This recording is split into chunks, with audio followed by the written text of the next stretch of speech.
importantísimos, la propuesta de reforma del sistema de salud y la propuesta del seguro de desempleo. Para exponer sobre el primer tema está con nosotros la doctora y magíster en Economía por la Universidad de Harvard y directora ejecutiva de Videnza Consultores, Janice Seinfeld, y la consultora internacional especialista en temas de economía y financiamiento de salud, Lorena Prieto. Las recibimos con un fuerte aplauso, por favor. Bueno, muchísimas gracias a todos y todas por estar presentes el día de hoy. Mi agradecimiento especial al Ministerio de Economía y Finanzas por habernos convocado para tan importante labor. Mi agradecimiento al BID, al Banco Mundial y a OPS, que permanentemente nos ha estado acompañando en el proceso. A todos los expertos nacionales e internacionales con los que hemos compartido y que nos han aportado muchísimo en la propuesta. Al Ministerio de Salud y al Ministerio de Trabajo, que permanentemente nos han estado acompañando, y especialmente a los comisionados y al equipo técnico con los cuales hemos realizado un trabajo bastante intenso y bastante profesional. Y un agradecimiento último a mi hija de 8 años, que ha decidido que más importante es venir a escuchar estos temas de política pública que ir hoy día al colegio.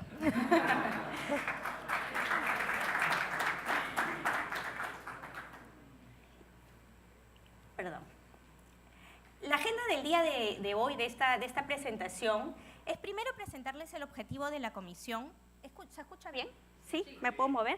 El objetivo de la comisión y la metodología de trabajo, los lineamientos de la propuesta, especialmente en el tema de financiamiento, pero sin descuidar los otros temas que tienen que ver con rectoría y prestación, ¿no? Porque al final lo que nos importa es que realmente el ciudadano siente el cambio. Luego vamos a presentar un diagnóstico, un brevísimo diagnóstico, pero que centre la discusión y que se vea la importancia, digamos, de la propuesta. Los beneficios de la propuesta que los va a presentar Lorena, junto con el requerimiento fiscal y la transición, el planteamiento de la transición. Entonces, de acuerdo a la resolución ministerial 017 del 2017, la Subcomisión de Salud tuvo por objeto plantear reformas para financiar la cobertura universal del aseguramiento de salud sin generar informalidad en el mercado de trabajo. En este sentido, la propuesta está bastante centrada en reestructurar el financiamiento de tal manera que podamos hacer un uso mucho más eficiente de los recursos. Esto tiene que ver justamente con lo que mencionaba la ministra de Economía más temprano, ¿no? Que a la hora de hacer un aumento en el gasto público no se siente, y no se siente porque el sistema de financiamiento está tan fragmentado, tan confuso y es tan ineficiente que en realidad los recursos que entran no se trasladan, digamos, en una mejor salud pública.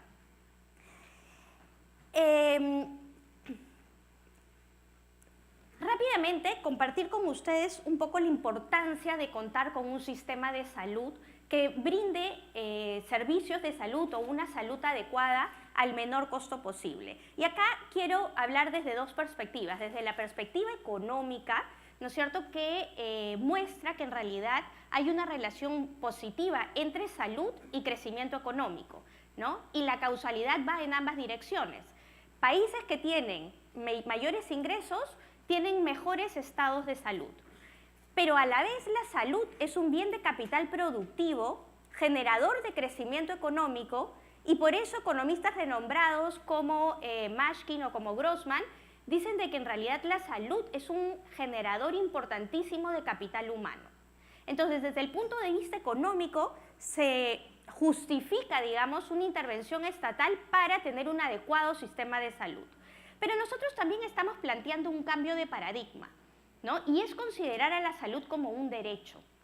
Y esto ya está explicitado en la Declaración Universal de Derechos Humanos, artículo 25, y está en la Asamblea General de las Naciones Unidas, que propone o que en realidad incentiva que los países brinden cobertura universal de salud para su población.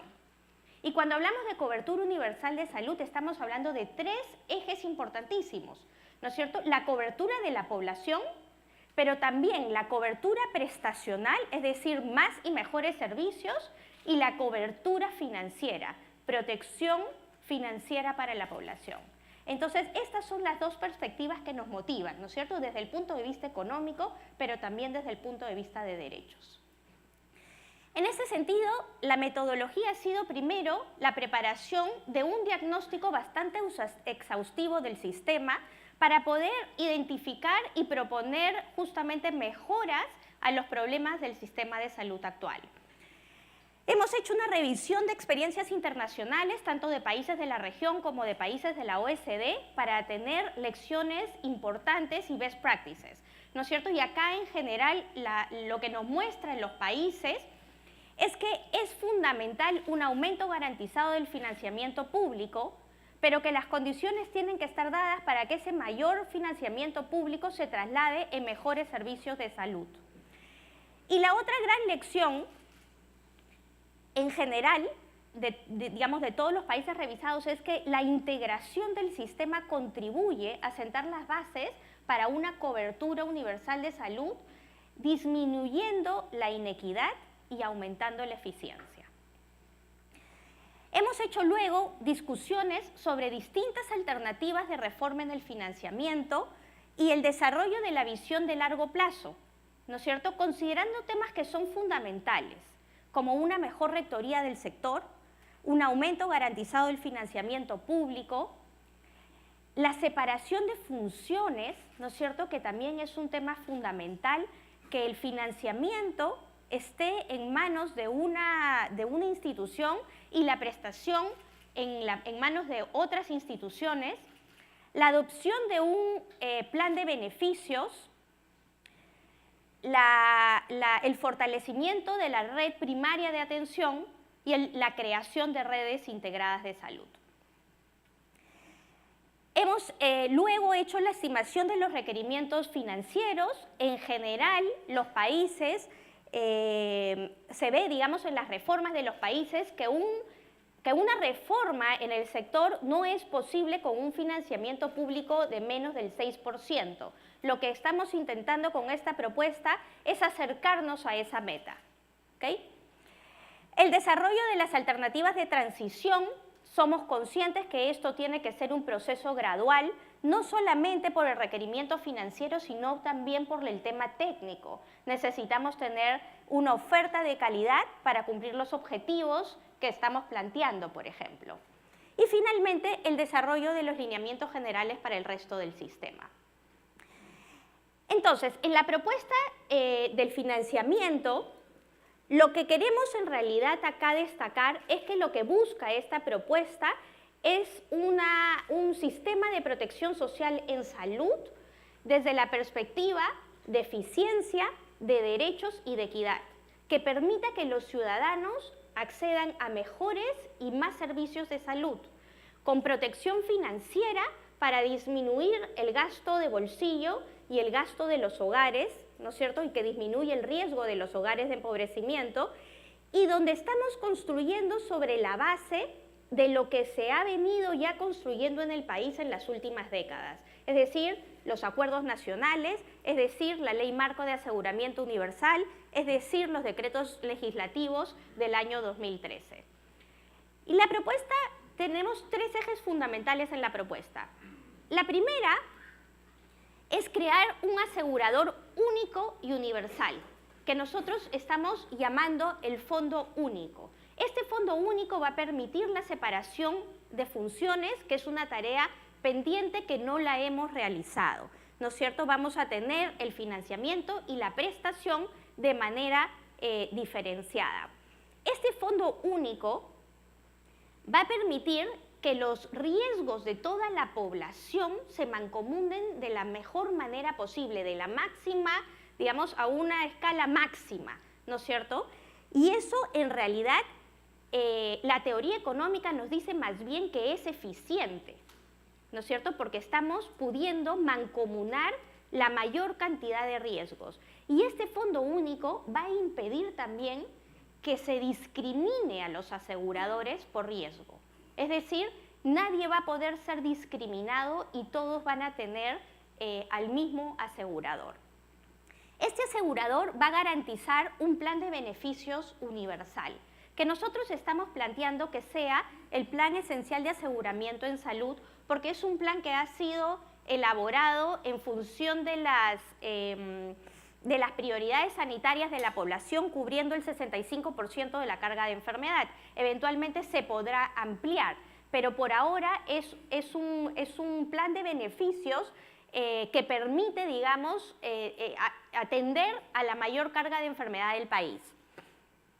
Y finalmente, el financiamiento va a ser vía impuestos, lo cual va a permitir garantizar la sostenibilidad del aseguramiento en el tiempo, independientemente de la condición laboral y de las características socioeconómicas, ¿no es cierto? Por eso es un tema de derechos. Acá no va a haber que una persona sale de salud porque está desempleada y pierde su seguro de salud. Ni van a haber incentivos para que personas en situación de vulnerabilidad no quieran salir del SIS, porque en todo momento va a haber garantía del aseguramiento. En términos gráficos, esta es más o menos la propuesta, ¿no es cierto? Vamos a tener un fondo único, el cual va a tener la posibilidad de hacer una mancomunación de riesgos. Este fondo único va a recibir la plata, los recursos de impuestos generales. Y la cuenta más importante que va a manejar este fondo único es la del Plan Esencial de Aseguramiento en Salud, el plan de beneficios. Este plan de beneficios va a servir como eje organizador del sistema, ¿no es cierto? Va a permitir alinear las inversiones, va a permitir alinear la oferta. Además, hay un fondo de alto costo para las enfermedades, como su nombre lo dice, de alto costo, en función o sobre la base del Fondo Intangible de Solidaridad en Salud actual, el FISAL, que cubre temas de enfermedades raras, que cubre tipos de cáncer, etcétera, para estas enfermedades, digamos, que podrían tener un impacto catastrófico en el financiamiento individual. Importante es que las acciones de salud pública van a tener financiamiento independiente y que vamos a tener también las aseguradoras privadas para que brinden planes de cobertura financiera complementaria y suplementaria, ¿sí? Ahora, fundamental es que este fondo único, que en realidad es bueno que sea monopsónico porque le va a dar justamente una capacidad de compra mucho más importante, va a realizar lo que conocemos como las compras estratégicas. ¿Qué quieren decir las compras estratégicas? Son completamente distintas a las compras centralizadas. Las compras estratégicas quiere decir que el fondo va a decidir qué, a quién y cómo comprar. El cómo tiene que ver con los mecanismos de pago que se utilizan, con los incentivos que va a poder dar este fondo único para que los proveedores den salud de calidad. ¿Okay? Estos mecanismos de pago no tienen por qué ser iguales para todos los niveles de complejidad de las atenciones.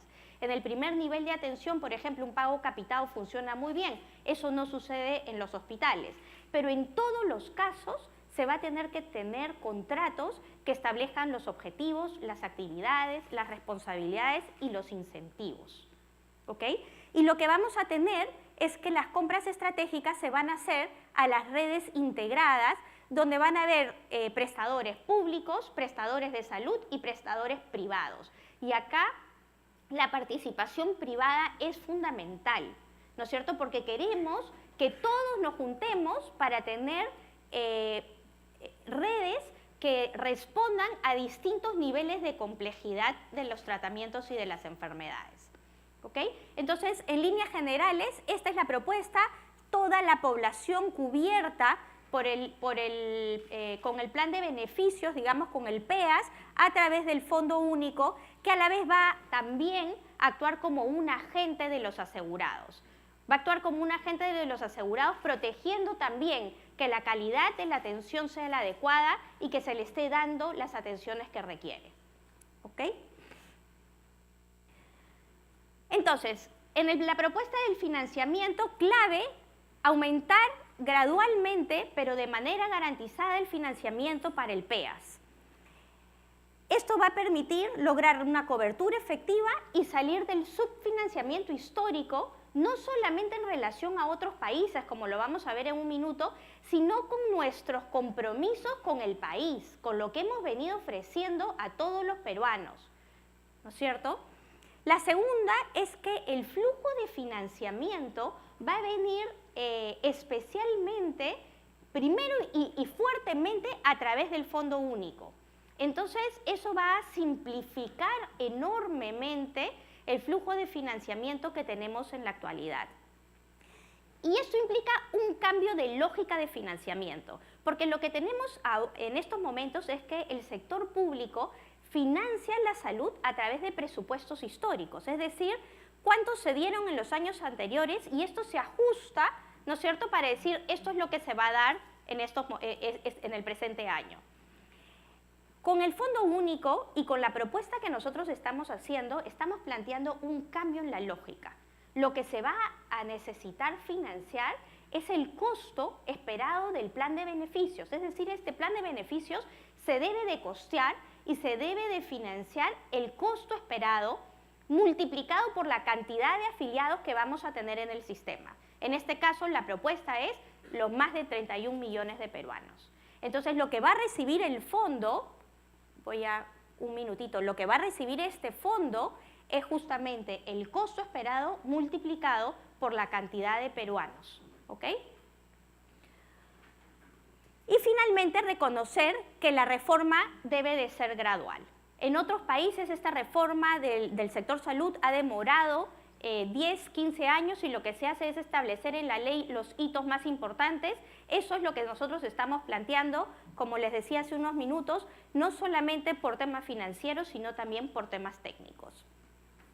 Sin embargo, somos conscientes que la propuesta no solamente debe de ser en temas de financiamiento y no solamente es para simplificar un sistema que es absolutamente confuso y poco transparente, ¿no es cierto? Nosotros somos conscientes que para que esta reforma llegue al ciudadano se requiere de una rectoría muy fuerte, se requiere que el MINSA lidere la conducción estratégica del sector, diseñe, implemente y monitoree las políticas del sector, gestione la evaluación y la actualización periódica del plan. Este plan tiene que estar revisado constantemente y se debe decidir en función del espacio fiscal, ¿no es cierto?, de la capacidad fiscal, qué otras enfermedades van a ser cubiertas paulatinamente. Se tiene que hacer evaluaciones de tecnología sanitaria, lo cual es importantísimo en un sistema donde la explosión de costos es una tendencia en el Perú y a nivel mundial. Se tiene que diseñar un sistema de información para todo el sector, entre otras cosas que ustedes podrán encontrar en el informe. Por el lado de la prestación, es fundamental la conformación de redes integradas que involucren al sector público, a e-salud y al sector privado. La entrada al sistema debe ser por el primer nivel de atención y los establecimientos se deben de asociar de acuerdo a niveles de complejidad para poder ofrecer el plan de beneficios que estará garantizado por el Fondo Único, ¿no? Esto va a permitir alinear la oferta actual, aprovechar la infraestructura actual y no desperdiciar recursos.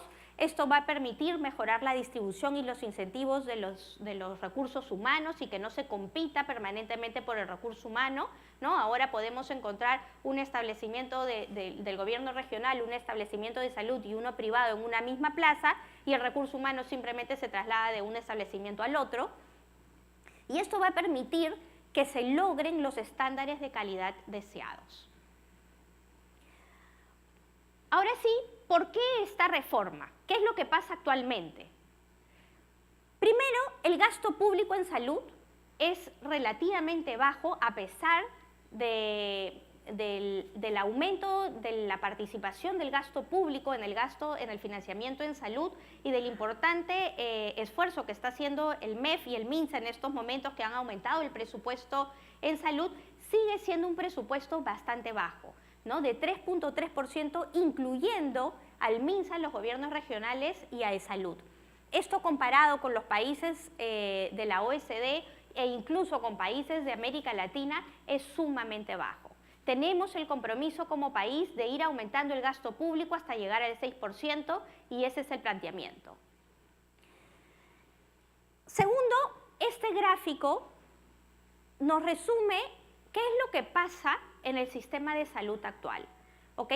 Primero tenemos 3 subsistemas, el subsector público, la seguridad social y el sector privado. En el eje vertical lo que tenemos son las funciones de rectoría y supervisión, de financiamiento y de prestación. Y en la última línea tenemos la población beneficiaria. Les quiero mostrar acá 5 cosas. La primera es que si bien la rectoría está a cargo del MINSA, en la práctica esta rectoría está compartida con otros ministerios, con el Ministerio de Defensa, ¿no es cierto?, por las sanidades de las Fuerzas Armadas, el Ministerio del Interior en el caso de la Policía Nacional y el Ministerio de Trabajo en el caso de E-Salud. Las líneas punteadas muestran que los sistemas son cerrados, es decir, tenemos subsistemas que conviven dentro del sistema. Y rápidamente decirles que el financiamiento es fragmentado, si ustedes ven acá hay muchos fondos y que la prestación es también fragmentada y estas redes de servicios de salud no conversan entre ellas. ¿Ok? Entonces, esta fragmentación no es lo más importante. Lo más importante es cómo pasa el financiamiento a los prestadores. ¿Ok? Y pasa a través de distintos mecanismos con distintas lógicas de planificación, con distintas lógicas de seguimiento. La red pública no solamente recibe presupuesto del CIS y del FISAL, quien paga el costo variable de la atención, es decir, los insumos y los medicamentos. Recibe del MINSA, recibe del GORE, recibe a través de programas presupuestales, recibe a través de presupuesto histórico y termina siendo sumamente confusa la gestión en el puesto de salud o en el establecimiento de salud. Finalmente, la segmentación, ¿no es cierto?, distintas poblaciones, dime quién eres y te voy a decir a qué sistema de salud tienes que ir, ¿no? Y la población sin seguro, que ha demostrado ser la población más difícil de captar y que los sistemas de aseguramiento semicontributivo no funcionan. ¿Cuánto tiempo tengo? Ya está. Ok, entonces solamente acá para terminar, y esto creo que es importante en términos de la integración, digamos, de los fondos, que la forma más ineficiente y que genera más incertidumbre individual para financiar la salud es el pago de bolsillo.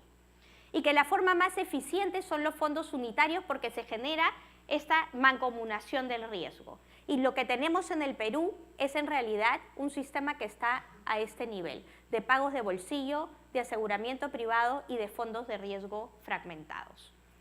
Con esto paso y te dejo beneficios de la propuesta. Gracias. Lorena Prieto. Bueno, yo soy consultora internacional, también soy profesora a tiempo parcial de la Universidad del Pacífico. Yanis empezó con la propuesta, siguió un poco con el diagnóstico. Yo también voy a hacer un poco ese juego de tratar de justificar un poco la lógica que nosotros utilizamos para poder llegar a la propuesta que hemos llegado. ¿No? Empezando con el tema de los beneficios, como la gráfica que enseñó hace unos minutos atrás Yanis, donde se muestra la segmentación y la fragmentación, uno de los retos que tenemos como peruanas especializadas en este tema es tratar de explicarle a las personas que no conocen el sector salud cómo funciona. Entonces, nosotros nos hemos aprovechado en esta ocasión de que ustedes conocen un poco mejor el sistema de salud y por ende es más fácil explicárselos a ustedes. Sin embargo, creo que todos estamos de acuerdo de que es un sistema súper complicado y súper enredado y con un montón de excepciones. Entonces, una de las motivaciones que tuvo la propuesta que hemos desarrollado es justamente simplificar el sistema. Simplificar el sistema y así poder lograr maximizar los resultados de salud. Entonces, acá hay un montón de cosas que se están diciendo en esta oración bastante sencilla y que es bastante obvia también, que tiene que ver con el hecho de que si nosotros simplificamos el sistema, se hace más transparente.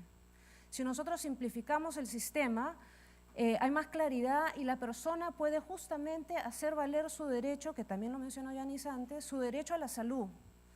¿No? Cuando el sistema es más sencillo, nosotros sabemos qué derecho tenemos respecto, por ejemplo, a los servicios de salud. ¿No? Yo, por ejemplo, tengo un seguro privado, entonces yo termino preguntando siempre, ¿me cubre o no me cubre? Pero la idea de simplificar implica la transparencia para que las personas se empoderen y reclamen sus derechos. Entonces eso también tiene la contraparte de generar una mayor rendición de cuentas. Entonces, esa es un poco la motivación que también está detrás de la propuesta como está desarrollada. Entonces, ¿cuáles son los beneficios asociados a tener un asegurador único y universal? Como dijo Yanis, maximiza la mancomunación del riesgo. Solo para tratar de explicar con un ejemplo que espero sea sencillo, ¿no? Las personas tenemos diferentes riesgos por diferentes razones. En términos generales, existe bastante evidencia que los niños menores de 5 años son en promedio más alto riesgo que las personas entre 5 y 15 años de edad. Las mujeres en edad fértil, por la fertilidad, son más alto riesgo que los hombres en ese mismo rango de edad, que es 15 y 45. Las personas mayores de 65 también son más alto riesgo. Las personas de bajo riesgo son los jóvenes, que 5 años de edad hasta los 15, o los hombres entre 15 y 40, ya a partir de los 40 años, los hombres también empiezan a aumentar el riesgo. Entonces, cuando nosotros hablamos de mancomunar, es poner a todos estos riesgos juntos, de tal manera de que la persona que administra esos riesgos, o sea, la que tiene que cubrir los costos asociados a esos riesgos, considere el promedio de todos. Entonces, cuando uno tiene un asegurador único, lo que está haciendo es justamente minimizar ese costo medio esperado al considerar a toda la población.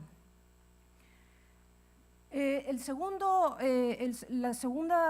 tema súper importante que genera el beneficio de tener un asegurador único es lo que se llama la gestión del riesgo.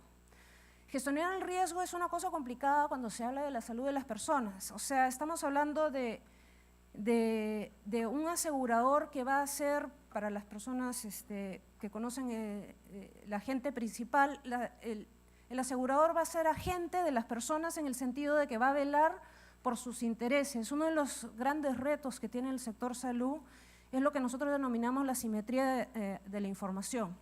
O sea, lo que el médico sabe de los diagnósticos y posibles tratamientos no lo sé yo como paciente.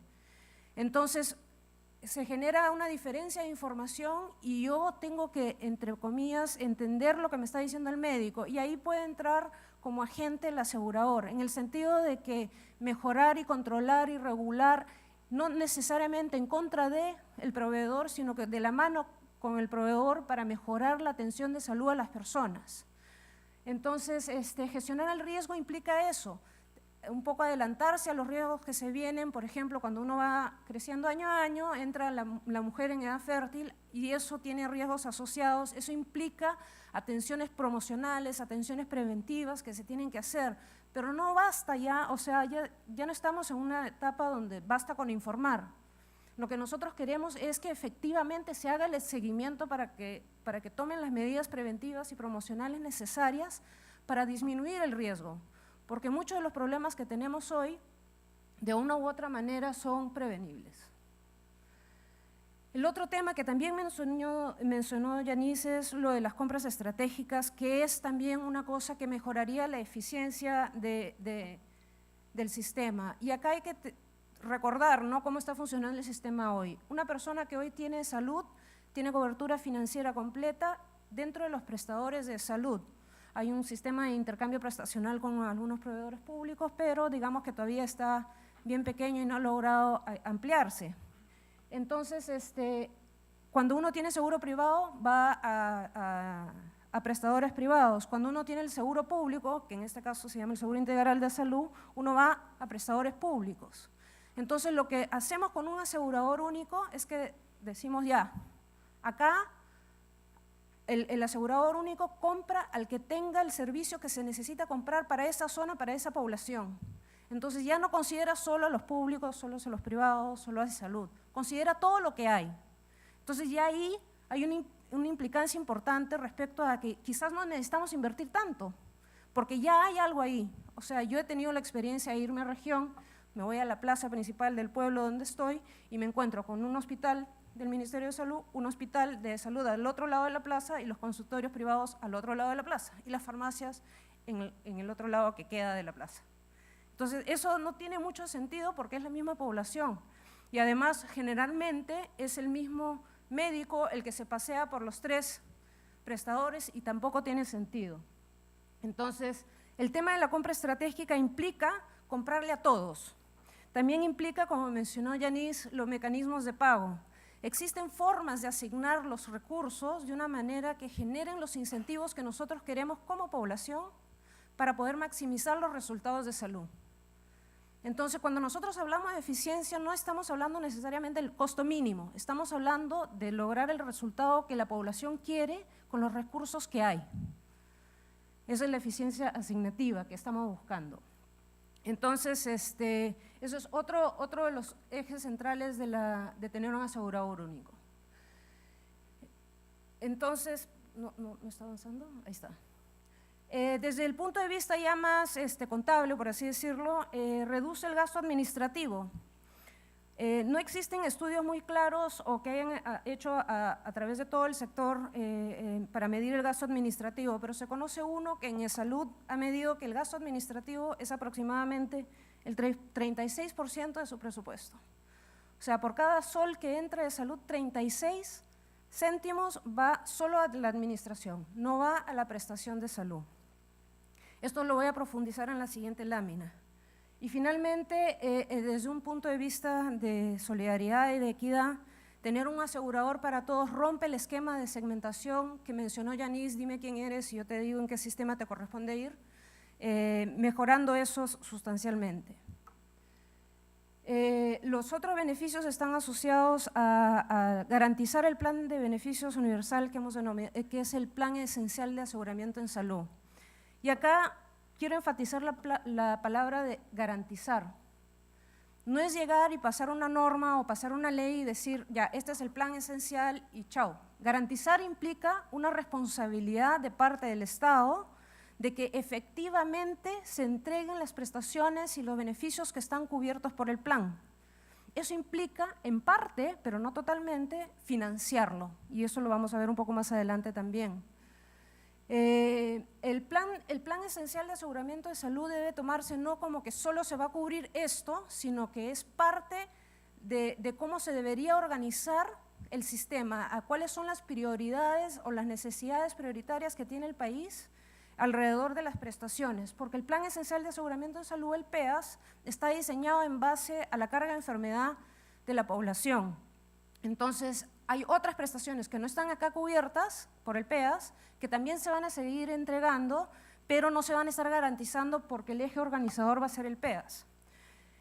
Entonces, nuevamente, que todo el mundo tenga la misma cobertura de servicios, la cobertura prestacional que mencionó Yanis, también mejora la equidad del sistema. El financiamiento público, ¿por qué hemos optado por eso? Bueno, también reduce, aunque no lo crean, los gastos administrativos, porque cuando se cobra por diferentes vías, implica que cada sistema tiene su propio costo, entonces la idea de financiarlo a través de impuestos lo simplifica de gran manera, que reduce los gastos administrativos, haciéndolo más eficiente. En principio, uno esperaría que el sistema de recaudación de impuestos sea un sistema progresivo o que busque ser progresivo en el mediano a largo plazo. La progresividad de la recaudación de impuestos también es algo que está asociado a hacer un sistema más equitativo. Y finalmente, aunque este no es nuestro objetivo central, obviamente, el financiar vía impuestos permite reducir las contribuciones que se realizan hoy a través para los trabajadores formales asalariados, y nosotros hemos estimado que eso podría reducir la contribución en 2.8 puntos porcentuales. En principio, esto a su vez generaría mayores incentivos para la formalización, pero como les digo, ese no es el objetivo central de la propuesta. Entonces, entrando a un ejemplo específico que se desarrolló cuando estábamos en la comisión, de los ahorros que se generarían o las ganancias que podríamos tener con esta propuesta. Aprovecho para agradecer el que tuvo la idea de hacer este análisis, que fue Fred Wanais del Banco Interamericano, donde revisó un estudio que se habían comparado y separado los países de la OCDE en dos tipos de países, países con sistemas multiseguros y países con seguros únicos. Entonces, de 31 países que se consideraron, 12 son multiseguros y 19 son seguros únicos. Entonces, se estimó lo que se llama el costo asociado a la gobernanza, administración y financiamiento del sistema de salud, o sea, Básicamente lo administrativo. Esto en realidad en el estudio incluye un poco más porque esto sale de las cuentas nacionales de salud y no se puede desagregar más que el rango que aquí está considerado, ¿no? Pero en promedio, de los 12 multiseguros, 12 países con multiseguro, 0.479 del PIB va al gasto administrativo. Entre los seguros únicos, eso es 0.208. O sea, el seguro único tiene un costo más bajo. Como son varios países, también se incluye el rango de 95% de intervalo de confianza, ¿no? Entonces eso puede fluctuar entre este rango que se ve en cada columna. Entonces, ¿cuál es la diferencia? ¿Qué implicaría cambiar de un sistema a otro? Habría un ahorro de 0.271 puntos porcentuales del PIB, pasar de multiseguros 0.479 a seguro único 0.208. Entonces nosotros hicimos el ejercicio, estos son estimaciones bastante gruesas, claramente se debería afinar a futuro, ¿no? Pero si utilizamos el PIB de Perú, eso implicaría un ahorro de 1.631 millones de soles, más o menos en promedio, siguiendo esta lógica de los ahorros que se generan en los países desarrollados. Es bastante, en realidad representa más o menos el presupuesto total del SIS, del Seguro Integral de Salud, solo en ahorros por gastos administrativos. Ahora pasamos a la parte de los requerimientos fiscales. Nuevamente, fue un reto llegar a estas estimaciones, porque para entender un poco cómo vamos con este tema del PEAS, porque el PEAS existe desde el 2009, 2010, teníamos que saber, bueno, ¿cuánto se está gastando hoy en el PEAS? Y resulta que no hay un estudio muy claro que llegue a esa cifra. Entonces se hizo una estimación que consideró información de diferentes fuentes, información del CIS, información de un estudio actuarial que se hizo del CIS, con información del 2012, se mezcló con los informes del Ministerio de Economía y Finanzas respecto al gasto ejecutado y llegamos a una cifra de 85.47, es el gasto estimado el 2016 por persona. Esto es lo que se gasta en el PEAS por persona, todo el PEAS, todo el costo. Entonces, esto incluye todo el gasto del servicio de salud financiados, ya sea por el Ministerio de Salud, por los gobiernos regionales o GORES o por el Seguro Integral de Salud. Suena poco, es poco, porque como dijo Yanis, está subfinanciado. Entonces, ¿cuál es la contraparte de esta cifra? Es cuánto nosotros esperamos que cueste el plan esencial de aseguramiento en salud con la población que tenemos hoy. Hay un estudio que ha desarrollado justamente el costo del PEAS, que lleva el costo del PEAS en un rango de 420 soles por persona a 1.600. Ese rango se produce porque hay tres supuestos básicos que están detrás de los cálculos, que está asociado a la demanda observada o utilización histórica, porque eso es lo que se está usando, a la capacidad de la oferta y a la adherencia. Nosotros hemos puesto un monto intermedio, 532. Con 532 por persona, ahora lo comparamos con el 85. Entonces, o somos recontraeficientes o algo anda mal. Y en realidad vamos por lo segundo, algo anda mal. Y es el subfinanciamiento. ¿Qué quiere decir eso? De que no se están dando los recursos necesarios para entregar las prestaciones que hemos garantizado a través del PEAS. Y por eso vuelvo al tema. Nosotros queremos que en la propuesta se enfatice el tema de que se tiene que garantizar.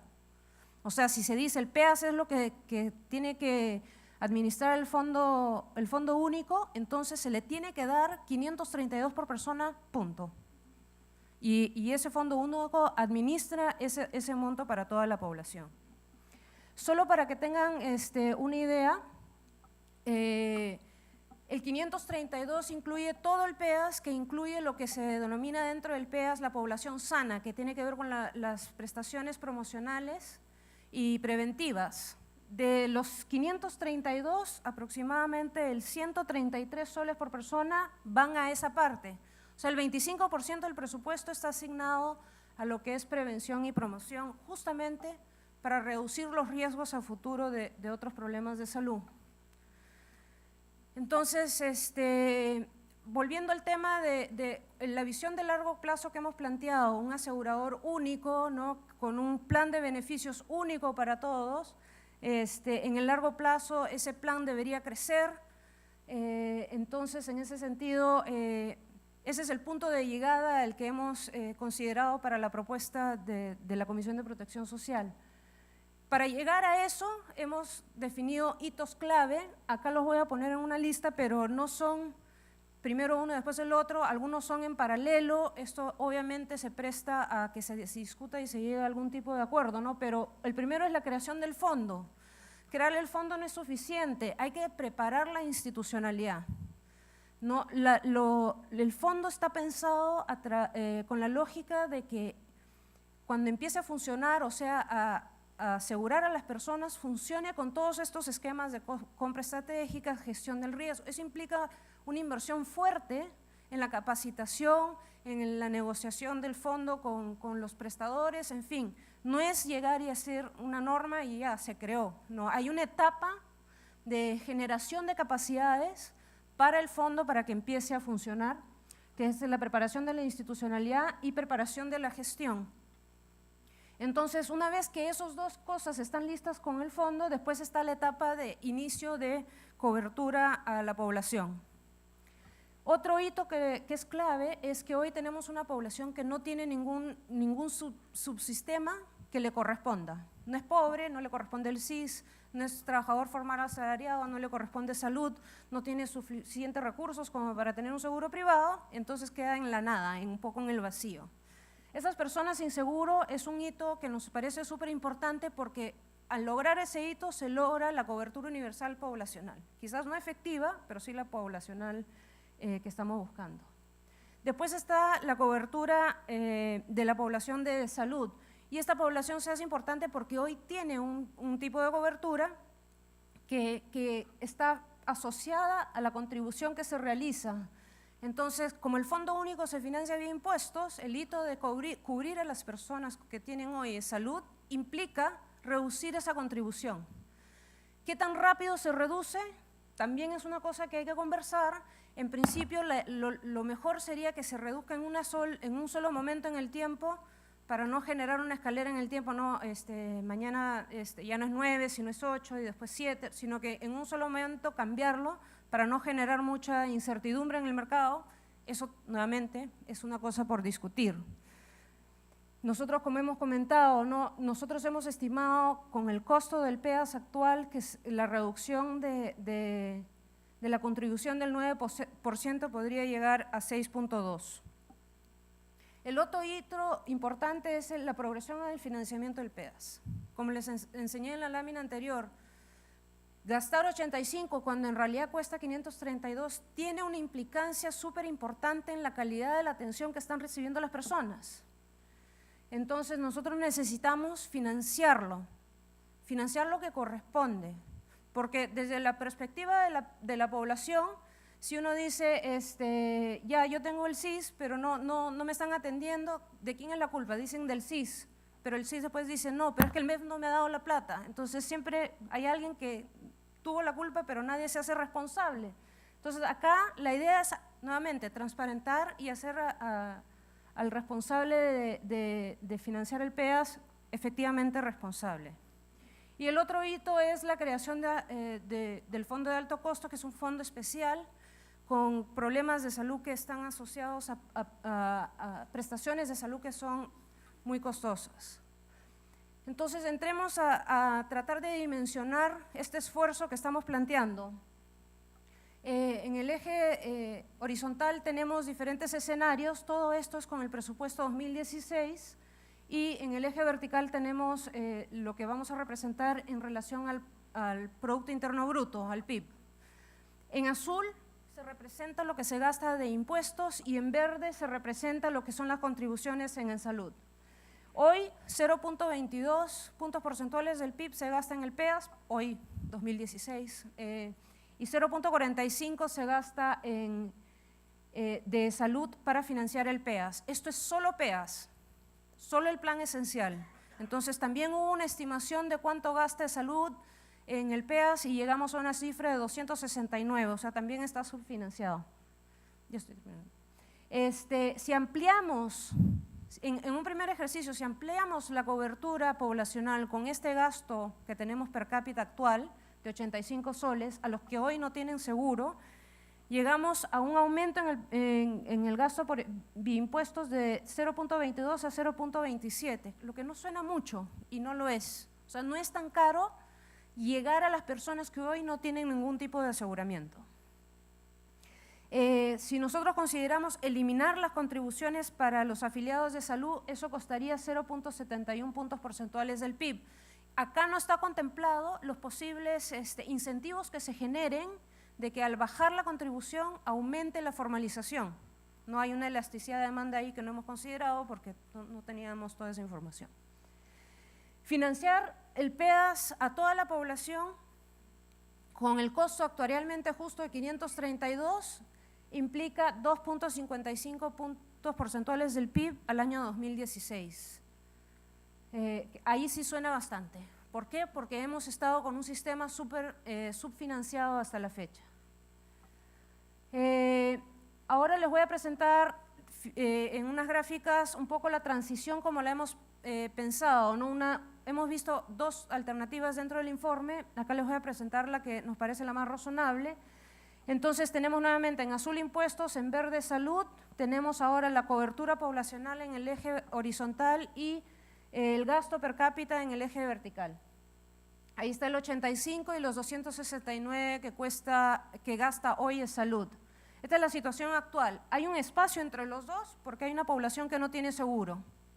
¿Ok? Entonces, en una primera etapa, ampliación de la cobertura a personas sin seguro implica que ese 85 se expande a la población que hoy no tiene seguro. Se mantiene el financiamiento de salud como está hoy.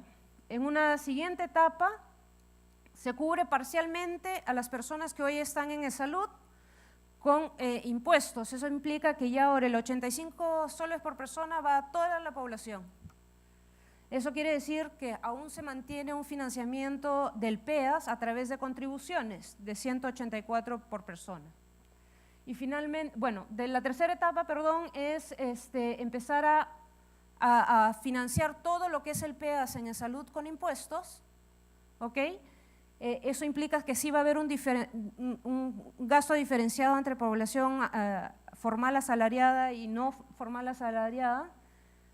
Y finalmente la tercera etapa es lo que hemos denominado en el informe el sinceramiento del financiamiento, ¿no? Que es aumentar el financiamiento a todos. Y esa sería una tercera etapa. Si uno lo ve año a año, entiendo de que las presentaciones van a ser disponibles al final, creo, no estoy segura. Ya, sí me dijeron atrás. Okay. Eso es para, he visto gente tomando foto. Ok. Entonces ya… esta lógica vista año a año, se podría entender así. La primera es la situación actual que vimos hace dos láminas atrás. Después empezamos a ampliar la cobertura poblacional y empezamos a ampliar el financiamiento.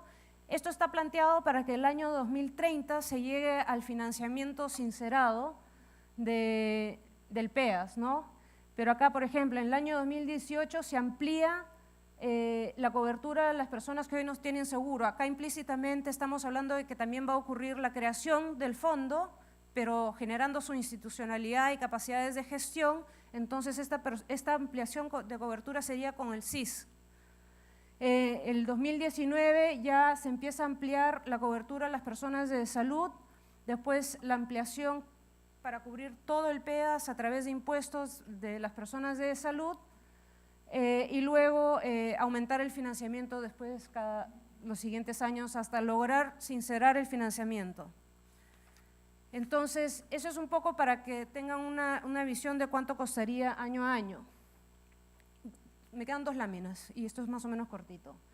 Los organismos internacionales, la Organización Mundial de la Salud en particular ha hecho estudios relacionados al tema de lograr la cobertura universal. Dos conclusiones bien importantes que han llegado. La primera es que no hay ningún país que hoy haya logrado la cobertura universal en salud que gaste menos del 6% del PIB en salud. O sea, no hay. Ningún país que ha logrado la cobertura universal gasta menos del 6% del PIB, gasto público en salud.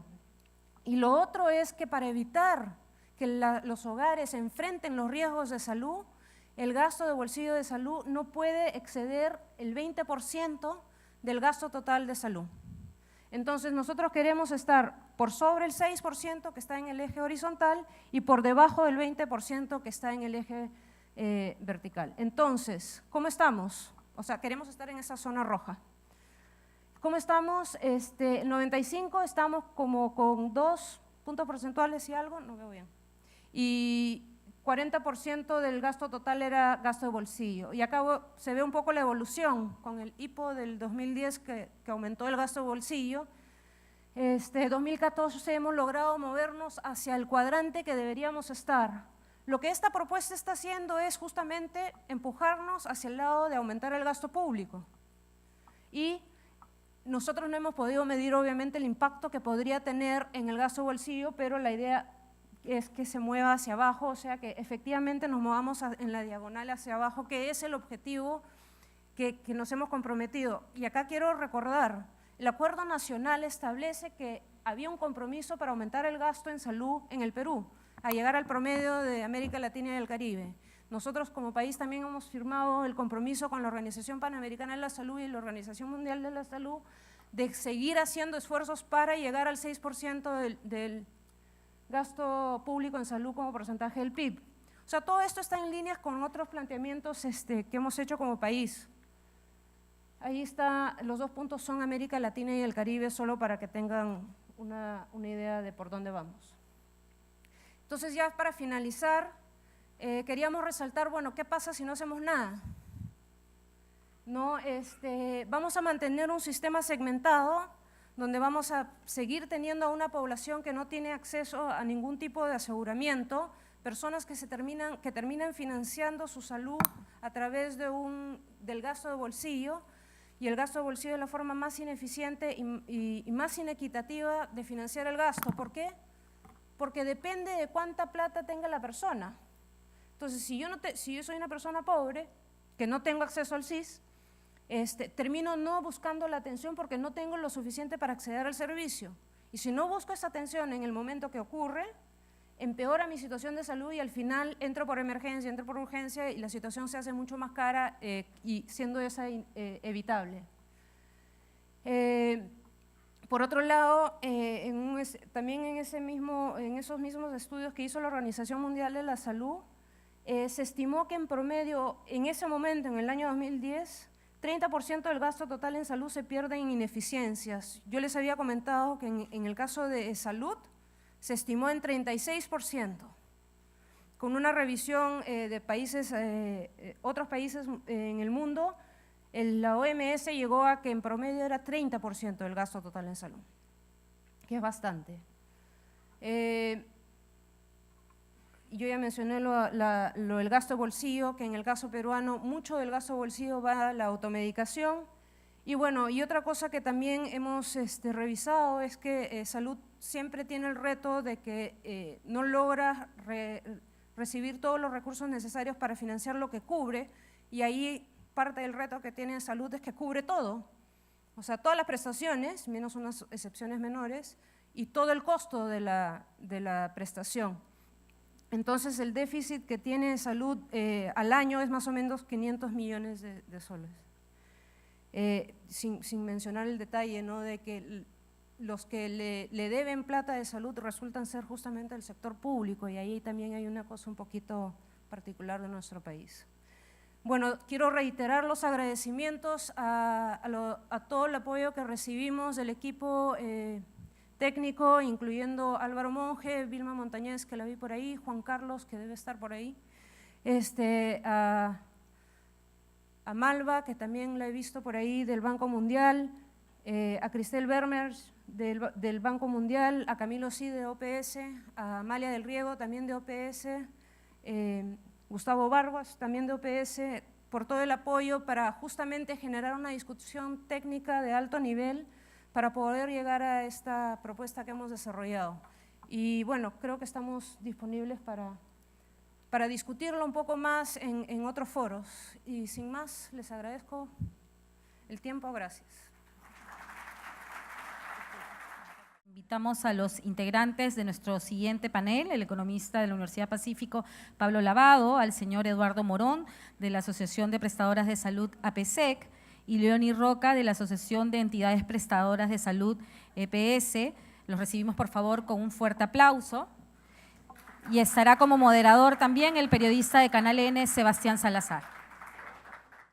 Bueno, antes que nada agradecer a las exposiciones, realmente es un tema extremadamente complicado, como han estado viendo en los gráficos. Y bueno, sin más, vamos a empezar en orden. Como bien nos acaban de advertir, tenemos el tiempo un poco corto, así que, bueno, vamos a ir de frente. Bueno, con Pablo Lavado. ¿Cómo ven de viable, digamos, la situación, teniendo en cuenta sobre todo el problema del financiamiento que viene a ser financiado a través de impuestos? Y tomando en cuenta que la mayoría de casos de ejemplo que se utilizan de pago único tienen un déficit y, bueno, una deuda pública bastante elevada en comparación con el Perú. Bueno, ¿me escuchan? No. ¿Hola? Uy, creo que ¿Ya? sí. ¿Se escucha? ¿Bien?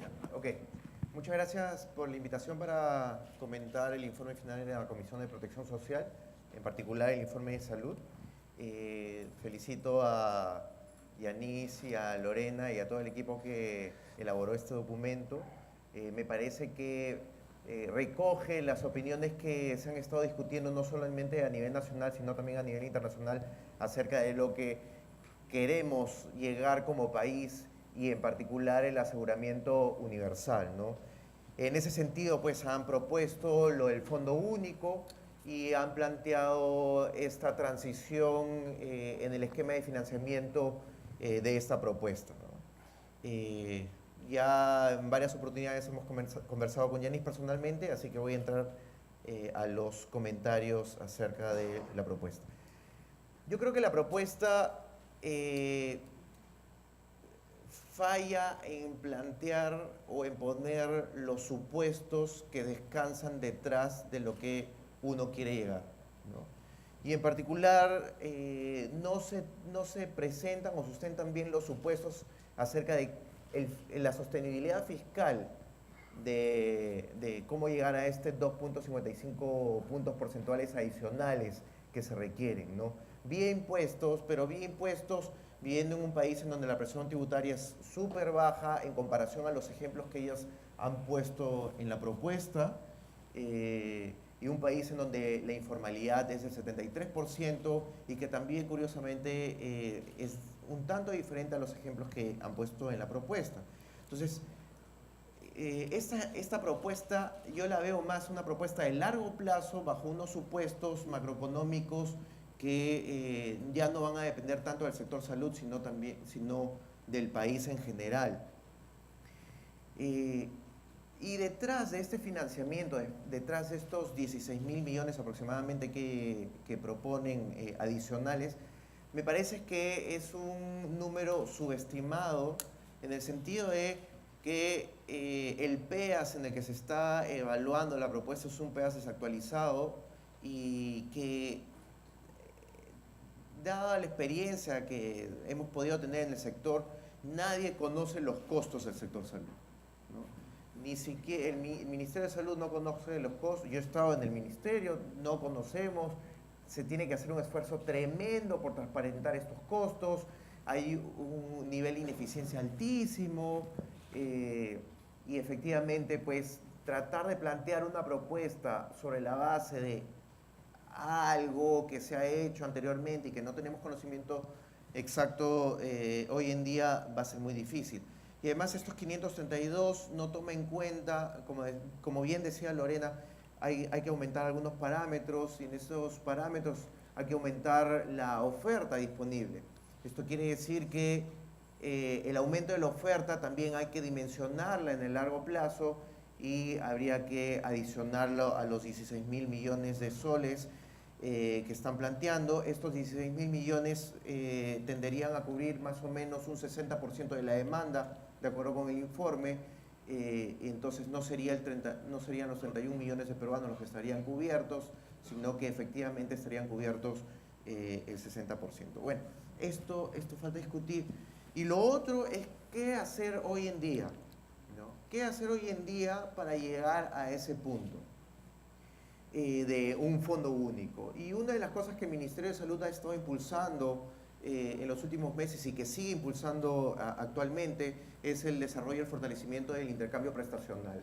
Si bien es cierto, ahora mismo no vamos a poder meter en un fondo único al Ministerio de Salud, al sector privado y a de salud, pues demos un paso atrás y pensemos ahora mismo cómo fortalecer el intercambio de las prestaciones entre el Ministerio de Salud y salud, ¿no? De tal manera que en aquellos lugares en donde con mayor probabilidad hay personas no afiliadas no hay oferta disponible de uno u otro, pero sí hay afiliados, se puedan utilizar indistintamente estos servicios. Esto va a ayudar a que aumente la cobertura efectiva de la población y no solamente en teoría, ¿no? Ahora, quiero anotar que en la literatura internacional, y esto ya lo habíamos conversado con Yanis, todos estos esquemas de fondo único no es tan claro que generen eficiencia administrativa, porque no es riguroso cuando se dice que el fondo único va a generar una eficiencia administrativa. De hecho, es interesante la tabla que muestra Lorena, en donde países en donde tienen un fondo único tienen ganancias administrativas, pero eso es una lectura. La otra lectura es que primero el país consiguió ganancias en eficiencia administrativa y luego pasó a lo del fondo único. No es tan claro que el fondo único va a generar directamente una eficiencia administrativa. Y en ese sentido, un paso atrás sería, pues, ahora mismo fortalecer las eficiencias, ganar eficiencias en algunos aspectos claves de cada uno de los sectores, tanto en el Ministerio de Salud como en Salud. En el Ministerio de Salud, pues, se pueden ganar eficiencias haciendo compras centralizadas, se pueden ganar eficiencias disminuyendo aparato administrativo ocioso, etcétera, etcétera. Se pueden buscar ahí varias cosas que se tienen en mente. Y finalmente quiero apuntar y resaltar en el informe el fortalecimiento de las redes integradas. El fortalecimiento de las redes integradas en el sentido de prevenir antes de gastar en la curación. Y esto va a generar ahorros significativos en el costo de la salud y en el costo de la intervención. Pero para esto, ¿qué necesitamos? Necesitamos, pues, reformas en las políticas de recursos humanos, reformas en el abastecimiento y logística de los medicamentos y reformas también en el mantenimiento de los equipos y de la infraestructura, ¿no? Claro. Bueno, gracias por esa aportación. Ahora vamos a pasar con Eduardo, que tengo entendido que tienes una presentación. Sí, pero si quieres, primero, totalmente de acuerdo con lo que ha dicho Pablo. Sí, justamente antes de eso, porque parte del tema es ver cómo aumentar las prestaciones para todo el sistema, ¿cierto? Que es la propuesta que nos da Pablo, es trabajar sobre lo que tenemos, mientras que la reforma nos da generar un sistema completamente nuevo que tiene, bueno, como Pablo ha dicho, pero mejor ciertas... Pero se puede hacer una transición, en efecto, es lo que nos está diciendo, y sobre eso tu comentario. Sí, déjame ponerlo en... ¿se escucha esto? Sí. Sí. Déjeme ponerlo en una manera que se entienda perfectamente para todos. Todo el mundo conoce a Inés Melchor, ¿no? Inés Melchor corre la maratón en 2 horas, 26 minutos y 48 segundos. ¿Okay? Yo no hago eso. ¿Okay? Yo ni siquiera llego a eso, muero antes de ese camino. Si yo, viniera a ustedes a pedir fondos para promover mi carrera, para batir el récord de Inés Melchor, claramente nadie, salvo mis amigos, ¿no? Ni eso, porque sabrían que moriría en el intento. ¿Okay? Yo corro. En cambio, el doctor Lavado, que corre, que es maratonista, ¿okay? Claramente sí podría conseguir recursos para tratar de batir el récord de Inés Melchor. Y yo creo que lo central en esto es que no nos estamos preocupando, o sea, estamos pretendiendo que la solución es tirarle plata a un sistema que no funciona. ¿Okay? Eso no vamos a generar ningún resultado diferente al que hoy día tenemos. ¿Okay? Entonces, el problema no es, fundamentalmente de recursos, el problema es que yo no corro como Inés Melchor, ¿okay? Que yo no tengo las eficiencias internas y jamás la voy a poder desarrollar para lograr correr y batirle el récord a Inés Melchor. ¿Okay? Entonces, lo que hace falta es cambiar, y yo he escuchado muy poco en todo el tiempo que han tenido Yanis y Lorena para presentar, he escuchado muy poco de eso, que yo creo que es la parte esencial por donde debemos empezar. Si yo voy a donde la ministra de Economía, y lamentablemente se fue el ministro de Salud, pero si el ministro de Salud va a donde la ministra de Economía y le dice, yo necesito el doble de plata porque voy a correr como Inés Melchor, obviamente que la ministra le va a decir, estás loco, ¿okay? No hay forma que lo hagas, ¿okay? Es absolutamente imposible que lo hagas. Entonces empieza a hacer dieta, empieza a, hacer que tu sistema tenga más músculo, empieza a hacer que tu sistema sea más transparente, más eficiente, y entonces ahí hablaremos de más plata. Entonces, acá yo creo que estamos poniendo la carreta delante de los caballos. Me parece que el gran esfuerzo nacional en esta tarea es hacer que el sistema de salud sea más eficiente. ¿Okay? Entonces, si me entendieron eso, me doy por bien servido. Si alguien me ayuda con la presentación, una sola cosita que yo quisiera dejar, ¿okay? Esto de acá. Ahí lo tengo, no lo veo nada. Fundamental, queremos cobertura universal, servicio de calidad al menor costo posible, enfocado al paciente.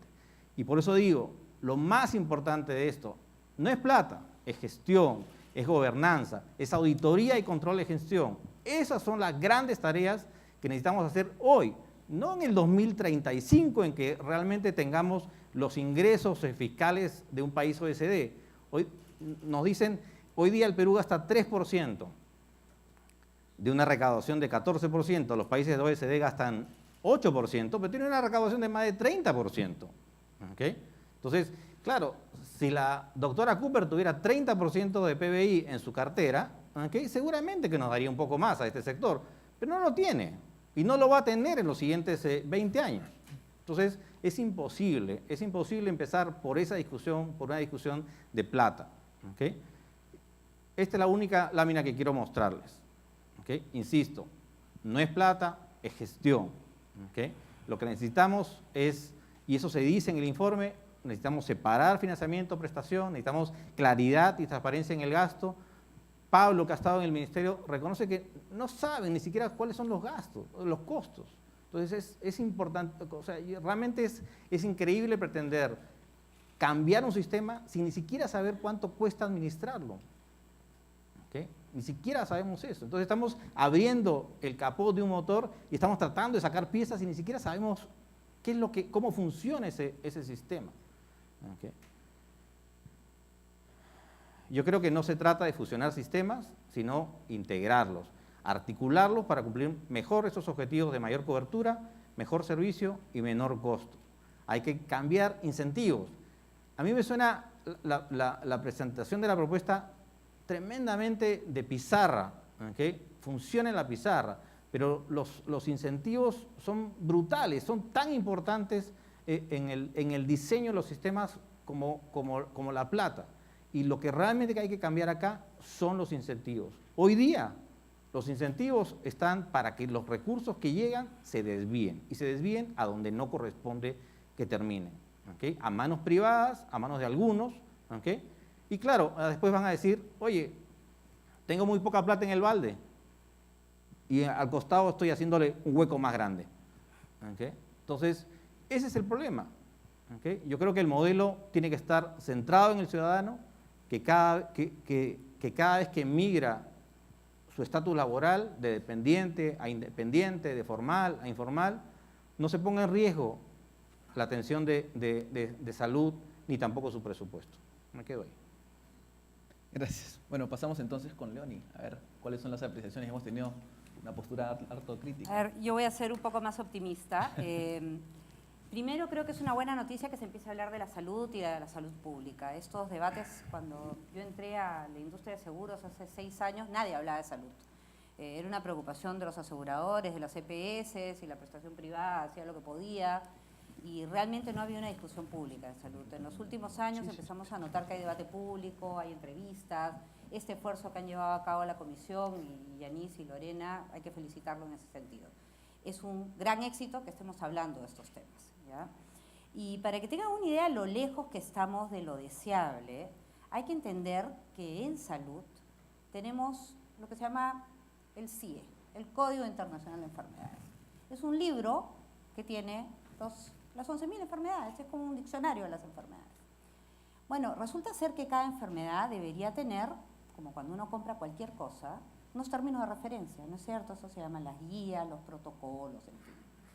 Bueno, nosotros tenemos tal desorden, y ahí recupero, porque quiero recuperar, hay muchas cosas muy valiosas en el informe de la Comisión. El rol rector del MINSA consiste en eso, en empezar a hacer esas guías, esos protocolos que dicen qué molécula tienes que usar, qué análisis diagnósticos tienes que usar, cuáles no debes usar, cuál es el costo aproximado de cada enfermedad. No es lo que te cuesta en función de lo que gastaste hoy día y lo distribuyes entre el número de enfermedades. Es no, agarro los términos de referencia, me voy de una consultora, que hay 300 en el mundo que hacen esto, y me dicen cuál es el costo eficiente para curar una faringitis alta, aguda, ¿no? O cuál es el costo eficiente para curar una enfermedad, una diarrea, o cualquier cosa, en fin. Sobre la base de eso construyes tus necesidades de financiamiento, sobre la base de eso construyes tu PEAS. Entonces, si a mí me preguntaran qué cosa hay que empezar por hacer, lo primero que tiene que hacer el MINSA es hacer las guías y los protocolos, que gracias a Dios no hay que hacer la de las 11.000 enfermedades del CIE, porque resulta ser que hay más o menos 75 o 80 enfermedades que te dan el Pareto de enfermedades de frecuencia, y hay unas 20 que te dan el de profundidad, el de impacto, severidad, ¿no? No es tan complicado. Podríamos empezar proponiéndonos como país hacer 100 buenas guías. Esas guías que te dan lo mínimo. Sobre la base de eso ya le puedes poner layers adicionales, ¿no? Marca el medicamento, una segunda opinión, en fin. Pero ese mínimo se puede hacer, eso se puede hacer ya. Una vez que uno hace eso, hace sus guías, sale y las costea, y el Estado tiene un arancel, que es el costo que está dispuesto a pagar. ¿Cuánto le transfiere el Estado a sus prestadores públicos o cuando compra servicios privados? Transfiere el valor del arancel. No tiene por qué transferirles ni un sol más. Y así empezamos a construir de abajo hacia arriba un sistema en el cual empezamos a conocer cuánto cuesta el PEAS, porque efectivamente es una tremenda dificultad. En las EPS nosotros financiamos con el 2.25% del salario de la persona que contribuye, financiamos el PEAS y bastante más. ¿Y cómo así resulta ser que acá nos dicen que cuesta 2.8? Y nosotros lo financiamos en prestación privada, que tiene amortización de activo fijo, que tiene inversión, que tiene capacitación, que tiene muchas otras cosas. Y la señora Zelaya, la superintendente de salud, sale a decir que nos van a sancionar porque no estamos dando el PEAS completo, porque el Congreso se le ocurrió meterle más enfermedades, le metió la carga de enfermedades mentales, que incluye internamiento, en fin, en un país que casi no tiene psiquiatras además. Entonces hay que poner orden, no es tan complicado, podemos llegar a eso sin duda, es bueno tener una visión de futuro, pero hay tanto que manejar en el corto plazo para que salud tenga claro cuánto cuesta cada prestación y por lo tanto le pueda vender al MINSA y el MINSA comprarle a salud y comprarle a los privados. Ahora, otro tema que es importante es quién compra. Hasta ahora todas las decisiones en materia de salud se han hecho pensando en los ministerios, en los hospitales y en los médicos. ¿No debería tener más capacidad de decisión el paciente? Es decir, si yo sé que el Estado paga 100 soles por una enfermedad, ¿no debería ir yo como paciente y definir dónde me quiero atender con esos 100 soles? ¿No les parece que de esa manera solito el mercado iría articulando las redes? Porque si una enfermedad es de baja complejidad, voy a pagar un bajo precio. Y por lo tanto las redes primarias son las que van a recibir ese precio. Entonces creo que hay muchísimo que hacer en el corto plazo. Es una agenda que es posible y que va a ir construyendo información de precios para ir generando un mercado independientemente de quién termina asumiendo el financiamiento final. Así las cosas, les quiero agradecer a Claudia, a nuestra ministra de Economía, al ministro Grados, al ministro D'Alessio, que desgraciadamente tuvo que salir, porque tener una visión de futuro es importante, pero es importante también construir el día a día y tenemos una agenda de corto plazo importante para cimentar cualquier reforma futura más agresiva como la que se nos ha propuesto. Muchas gracias.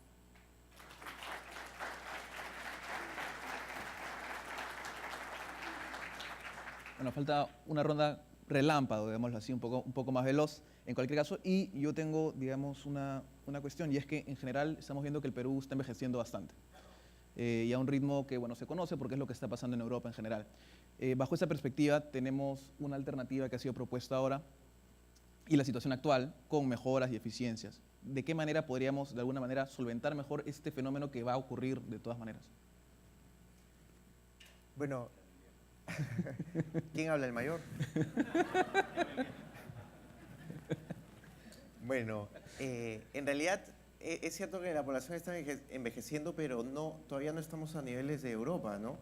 Y en realidad lo que tenemos ahorita es una población que se está beneficiando del boom demográfico, de los baby boomers, y este es el momento de hacer la reforma en salud, no solo en salud, sino también en empleo y en educación, de tal manera que se pueda aumentar la productividad, se pueda implementar regímenes de flexiseguridad en empleo y un acceso universal, y esto en unos 20 o 30 años va a poder ayudar a sustentar el problema de envejecimiento y no llegar a los niveles que tenemos en Europa, ¿no? Pero lo último que yo quisiera decir es que, de nuevo, felicitar a las autoras por el informe, por esta visión de largo plazo que están planteando en términos de crear un fondo único y que va a permitir lograr el aseguramiento universal de las personas en un esquema de redes integradas, ¿no? Y en esto quiero resaltar, tenemos que empezar a educar a la población y demostrar a la población que la atención en el primer nivel es la que va a ahorrar los mayores costos a todo el sistema de salud. Y esta atención en el primer nivel, no solo en términos de la salud individual, sino también en términos de la salud pública, como decía Leoni. Esto es lo que va a ayudar a que incremente la productividad del ciudadano en el largo plazo. Con unos comentarios finales, Eduardo. Yo creo que lo más valioso es tener un diagnóstico común. Yo estoy de acuerdo con el diagnóstico presentado en el informe. Me parece que la visión que se tiene, las propuestas, yo no comparto esas propuestas. Me parece que nos estamos saltando 50 años, digamos, ¿no? O sea, si yo fuera un país OECD, si yo tuviera los recursos de un país OECD, si yo tuviera la gobernanza de un país OECD, sí, claro, todo eso sería posible mañana, pero no la tengo, ¿no? Entonces hay que preocuparse por construir eso, ¿no? Entonces me parece que es bien valioso tener un buen diagnóstico. Ese diagnóstico lo que dice es, nuestro sistema está desarticulado, fragmentado, ineficiente y que no termina de atender con servicio de calidad a la población. Entonces, partamos de eso, ¿no? Y busquemos efectivamente, como creo que se ha dicho acá en el panel, qué cosas se pueden empezar a hacer para que empecemos a funcionar como lo que queremos, que el SIS no financie embarazos de hombres, ¿no? Que compremos medicinas, ¿cómo se llama?, a precios razonables, ¿no? O sea, empecemos con aquello que realmente va a tener un impacto en la eficiencia del sistema. Y yo después, seguramente que quien esté en el ministerio, Claudia o cualquiera, va a estar dispuesta a financiar un sistema que funciona mejor. En cualquier caso, no para que corras contra Inés Melchor, ¿cierto? Ah, no, eso yo ya he dicho que no soy competente. Y bueno, Leoni, tú que estás optimista, digamos, ¿qué propuestas tienes, digamos, Yo estoy de optimista corto porque plazo? creo que peor Soy no se puede pesimista. estar. Y cuando uno está tan mal, todo va para arriba, ¿no? Entonces, a ver, quiero explicarles, cuando se vieron todos estos casos de corrupción en salud, que desgraciadamente el tema de salud se empieza a hablar de él en el último año y medio por un tema de corrupción, lo cual es lamentable, ¿no? Pero ¿por qué se producen estos casos de corrupción en muchos casos? Se producen justamente porque la medicina en el Perú no está homologada. Es decir, si cada jefe de especialidad en cada hospital público, en cada hospital privado, en salud, decide qué molécula usa, qué tipo de medicina usa, Les pongo un ejemplo, ya hace poco me buscó un cliente en RIMAC que se quejaba de que por qué lo estábamos obligando a hacerse una punción lumbar antes de hacerse un PET scan, ¿ya? Había una sospecha de que tenía un cáncer. Y la razón es bien simple, no solamente es que el PET scan cuesta mucho dinero y hay que descartar primero en la punción lumbar, es que el PET scan irradia mucho al paciente. Entonces hay un protocolo que seguir para llegar al PET scan antes se tiene que hacer una punción lumbar. Eso hace que la medicina sea costo efectiva y también resguarde la seguridad del paciente. Pero para eso tienes que tener guías y protocolos, es fundamental. Y nuevamente, esa es la función principal cuando se habla del rol rector del MINSA, de decirnos qué es adecuado, qué molécula, en qué plazo debe curarse cada enfermedad, en qué momento debe escalar. Eso no es imposible, eso se puede hacer ya, se puede hacer rápido y es la base para formar el PEAS. Porque ¿cómo haces para saber qué meter y qué sacar al PEAS? ¿Cómo haces para saber cuánto te cuesta el PEAS? Si las partes que conforman el PEAS no están debidamente tasadas en términos de su alcance y su precio. Entonces, es como la fundación, ¿no? Es lo primero. Nada más. Bueno, muchas gracias. Gracias a los panelistas. Por eso esperemos pues esto pueda ayudar un poco a conversar más del tema y aprovechar.